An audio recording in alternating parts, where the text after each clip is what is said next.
اعوذ باللہ من الشیطان الرجیم بسم اللہ الرحمن الرحیم۔ پانچویں رکوع میں ایک مکالمہ آ رہا ہے دو اشخاص کا۔ ایک شخص وہ ہے کہ جس کو اللہ نے دنیاوی نعمتیں جو بھی اس دور کی تھیں بھرپور دی ہیں، مادی وسائل بھرپور دے رکھے ہیں، اور وہ اس قدر اس کا معاملہ ٹھیک چل رہا ہے کہ ہوتے ہوتے اس کی نگاہ اب اللہ کی طرف سے ہٹ کر ان مادی اسباب و وسائل ہی پر جم گئی ہے، اس کا توکل اور اعتماد اسی پر قائم ہو گیا ہے۔ ایک دوسرا شخص دنیاوی اعتبار سے مرفع الحال نہیں ہے، اس کے پاس دولت نہیں ہے، دنیاوی چیزیں نہیں ہیں، لیکن وہ اللہ تعالیٰ کی معرفت اسے حاصل ہے۔ وہ اس دولت مند آدمی کو کوئی نصیحت کرتا ہے کہ تم اللہ کو بھول گئے ہو، تمہیں چاہیے کہ ان تمام چیزوں کے اوپر جو بھی اللہ نے تمہیں دی ہے اس کا شکر ادا کرو، اس کا حق ادا کرو۔ لیکن اس نے اپنے گھمنڈ میں آ کر اسے بہت تلخ جواب دیا کہ میرے پاس یہ سب کچھ ہے تو گویا کہ میں اللہ تعالیٰ کا لاڈلا ہوں، چہیتا ہوں، تم جوتیاں پٹخار رہے ہو، تمہارے پاس کچھ نہیں ہے، تمہاری کوئی حیثیت نہیں ہے، تمہاری حیثیت ہی نہیں کہ مجھے تم واعظ بھی کہو۔ لیکن یہ کہ اس پر پھر جو ان کے درمیان معاملہ ہوا تو انہوں نے کہا اس شخص نے کہ ہو سکتا ہے کہ اللہ تعالیٰ تمہارے اس سارے دولت کو اور مال و اسباب کو ضائع کر دے، لیکن یہ کہ اس نے کہا کیسے ہو سکتا ہے، میں نے سارا بندوبست ٹھیک کیا ہوا ہے۔ بہرحال نتیجہ یہ نکلا کہ اللہ تعالیٰ نے اس کی اس پوری دولت کو ایک طریقے سے ضائع کر دیا، اور پھر وہ اپنے ہتھیلیاں ملتا رہ گیا، کف افسوس ملتا رہ گیا، اور اس نے کہا ہائے کاش کہ میں نے اپنے رب کے ساتھ شرک نہ کیا ہوتا۔ حالانکہ اس پورے رکوع میں کہیں کسی دیوی کا، دیوتا کا، کسی اور الہہ کا کوئی ذکر نہیں ہے۔ تو اس رکوع میں سمجھنے کی بات یہ ہے کہ ایک شرک ہے مادہ پرستی کا شرک، مادی اسباب و وسائل پر اتنا تکیہ ہو جائے، اتنا توکل ہو جائے، اتنا اعتماد ہو جائے کہ پھر اللہ تعالیٰ کو انسان بھول جائے، مسبب الاسباب پر سے نگاہ ہٹ جائے اور وہ سمجھے کہ سارا اعتماد اور توکل میرا ان مادی اسباب و وسائل پر ہے۔ تو یہاں گویا کہ اس نے ان مادی وسائل و اسباب ہی کو اپنا معبود بنا لیا ہے۔ تو یہ شرک ہے جو اس دور کا سب سے بڑا شرک ہے۔ اس دور میں بت پرستی کا شرک بہت کم رہ گیا ہے، اب ستارہ پرستی کا شرک کہاں رہ گیا ہے؟ کون لوگ ہیں جو ستاروں کو پوجتے ہیں؟ اب تو انسان سمجھتا ہے ستاروں تک تو ہم پہنچ ہی جائیں گے، ہمارا علم تو پہنچ ہی چکا ہے، چاند تک ہم اتر آئے ہیں، اب چاند کو کون پوجے گا؟ یہ جو اب ساری جو ہے اب جو پوجا پاٹ ہو رہی ہے وہ تو مادہ پرستی کی ہے، وہ دولت کی ہے، وہ در حقیقت یا وہ نظریاتی طور پر وطن پرستی ہے، اس کا ایک شرک ہے۔ تو یہ اس دور کے شرک کو سمجھنا بہت ضروری ہے، اور یہ رکوع اس اعتبار سے کہ اس میں کسی دیوی دیوتا کا ذکر نہیں ہے۔ تو شرک کون سا کیا اس نے؟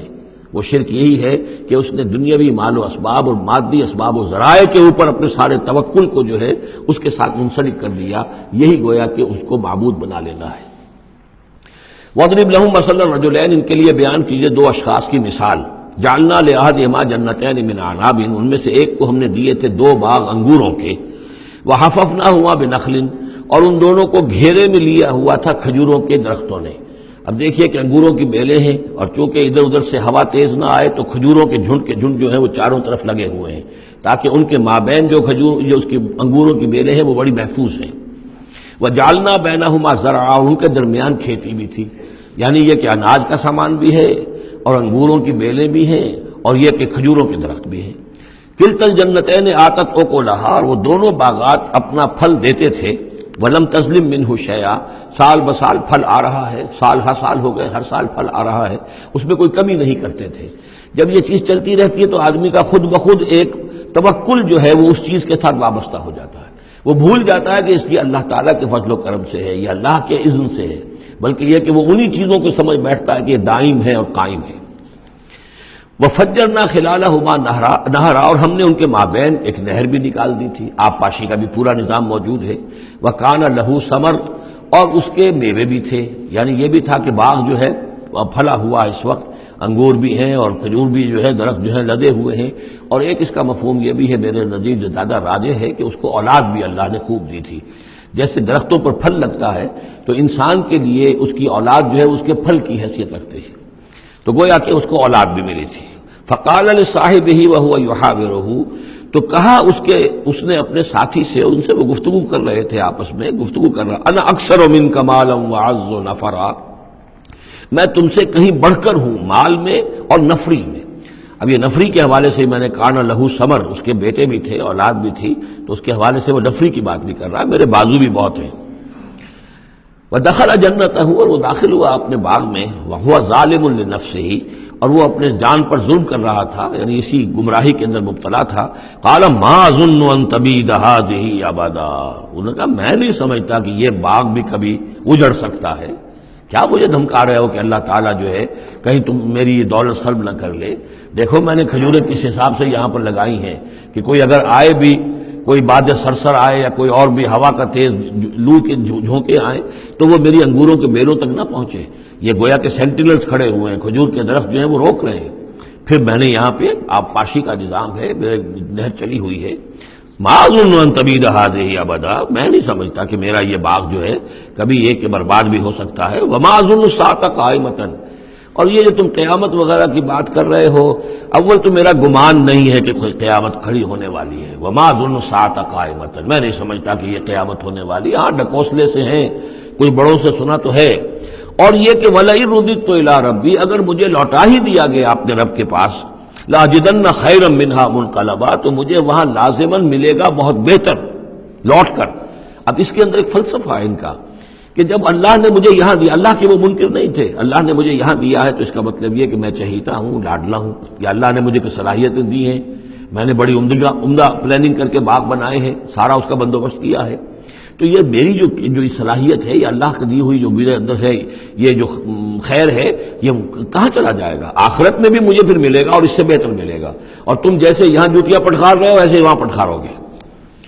وَلَئِن رُدِدتُّ إِلَىٰ رَبِّي، اگر بالفرض ہو ہی گیا ایسا، لوٹا ہی دیا گیا میں اپنے رب کی طرف، لَأَجِدَنَّ خَيْرًا مِّنْهَا مُنْقَلَبًا، تو اس سے بھی بہتر مجھے وہاں پر ملے گا.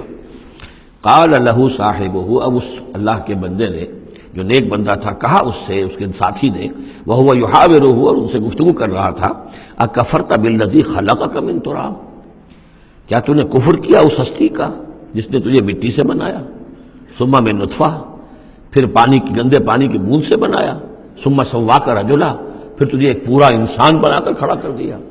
اب یہاں اور تجھے کفر کون سا کیا؟ یعنی یہ کہ وہ رب مان رہا ہے اللہ کو، اور رب کے ساتھ اس نے کسی اور کا ذکر نہیں کیا ہے. مطلب یہ کہ آخرت کا انکار در حقیقت اللہ کا انکار ہے. اگر تم آخرت کے بارے میں جو کہہ رہے ہو کہ نہیں میں نہیں سمجھتا کہ یہ کوئی ہونے والی بات ہے، تو چاہے تم اللہ کو اقرار کر رہے ہو لیکن حقیقت میں اگر آخرت کو نہیں مانتے تو گویا کہ اللہ کا انکار ہے. لَٰكِنَّ هُوَ اللَّهُ رَبِّي، لیکن جہاں تک میرا معاملہ ہے میں نے تو اللہ کو اپنا رب مانا ہوا ہے، وہی میرا مالک ہے، آقا ہے. وَلَا أُشْرِكُ بِرَبِّي أَحَدًا، اور میں اپنے رب کے ساتھ کسی کو شریک نہیں ٹھہراتا. وَلَوْلَا إِذْ دَخَلْتَ جَنَّتَكَ قُلْتَ مَا شَاءَ اللَّهُ، اور کیوں نہ ایسا ہوا کہ اللہ کے بندے جب تو اپنے باغ میں داخل ہوا، تو نے باغ دیکھا پھلا ہوا ہے، ہرا بھرا ہے، ہر طرف منظر جو ہے بڑا دل خوشکن منظر ہے، تو کہتا ما شاء اللہ. یہ پھر وہی مجلسی کلمہ آ گیا جس میں توحید کوٹ کوٹ کر بھری ہوئی ہے. ما شاء اللہ، یہ جو اللہ نے چاہا، جو اللہ نے چاہا، یہ سب اس کے فضل و کرم سے ہے. لا قوت الا باللہ، کوئی طاقت نہیں ہے اللہ کے سوا. اگر اللہ کی طرف سے یہ بات نہ ہوتی تو میرے اندر کوئی صلاحیت نہیں تھی. اللہ ہی کی ہے در حقیقت، یہ دین ہے اس کی، اسی کی عطا ہے. ان ترن انا اقل منک مالا و ولدا، اگر تم دیکھ رہے ہو کہ میں تم سے کم ہوں مال میں بھی اور اولاد میں بھی، فعسى ربی ان یؤتینی خیرا من جنتک، تو مجھے تو اپنے رب کے بارے میں یہ یقین ہے کہ وہ جب چاہے مجھے تیرے باغ سے بہتر باغ دے سکتا ہے. وَيُرْسِلَ عَلَيْهَا حُسْبَانًا، اور تیرے باغ کے اوپر وہ کوئی اوپر سے کوئی لو کا جھونکا ایسا بھیج سکتا ہے، من السماء، آسمان سے، فَتُصْبِحَ صَعِيدًا زَلَقًا، کہ یہ پورا باغ جو ہے یہ جو ایک ایسا چٹیل میدان ہو کر رہ جائے کہ یہاں کوئی درخت رہے نہ بیلے رہے. معلوم ہوا کہ ہر چیز جب آنکھ کھلی گل کی تو موسم تھا خزاں کا، یہ ہو سکتا ہے، عین ممکن ہے. اور یصبح ماؤہا غوراً، یا اللہ آسمان سے کوئی ایسی نہ بھی بھیجے کوئی چیز بلا، تو اس کا پانی ہی جو تمہارا یہ جو چشمہ چل رہا ہے، وہ پانی ہی اگر زمین کے اندر گہرا اتر جائے، یہ چشمہ خشک ہو جائے، فلن تستطیع لہ طلبا، اور پھر تو پانی کہیں سے لا نہ سکے، تو یہ باغ خود بخود اجڑ جائے گا. یہ سارے امکانات ہیں. مسبب الاسباب نے تمہارے لیے اس وقت سارے اسباب جمع کر رکھے ہیں، جب چاہے گا ان میں سے کسی ایک سبب کی بھی اگر تناب کھینچ لے تو یہ سارا معاملہ جو ہے یہ تو شیش محل کی طرح کا ہے، ایک ہی جو پتھر ہے وہ اس سب کو چکنا چور کر دے گا.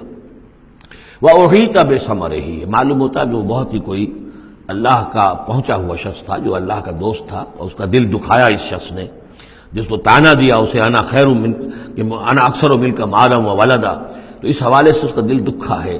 اور یہ جان لیجئے کہ کسی اللہ والے کا من عادى لي وليا فاذنته للحرب، تو ایک حدیث قدسی ہے، جو شخص میرے کسی ولی کے ساتھ دشمنی کرے پھر میری طرف سے اس کے خلاف اعلان جنگ ہے، تو اس نے چونکہ یہ دل دکھایا ہے۔ اور فارسی کا ایک شعر بھی بڑا مزیدار ہے کہ ہیچ قوم را خدا رسوا نہ کرد، تا دلے صاحب دلے نامد میں درد۔